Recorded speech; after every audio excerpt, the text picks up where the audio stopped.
কি ফিলিস্তিন নামটা শুনিয়ে এড়িয়ে যাচ্ছেন? যান, এড়িয়ে যান। কেননা ফিলিস্তিন তো আর আমাদের বাংলাদেশ না। কোনো সমস্যা নেই, এড়িয়ে যান। কিন্তু একটা কথা মনে রাখবেন, সেই কাল কিয়ামতের দিন যখন আল্লাহ আপনাকে প্রশ্ন করবে, তখন কি করবেন?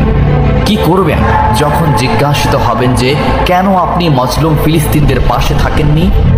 জানি উত্তর দিতে পারবেন না, কারণ আপনার নিজেরই জানা নেই এর উত্তর কি হবে।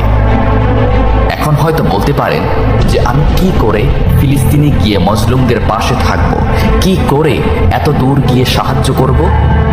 হ্যাঁ, এইরকম প্রশ্ন যদি আপনার মনে উদয় হয়ে থাকে, তাহলে অবশ্যই আপনার মনে অলসতা আর বজ্রে ভরা।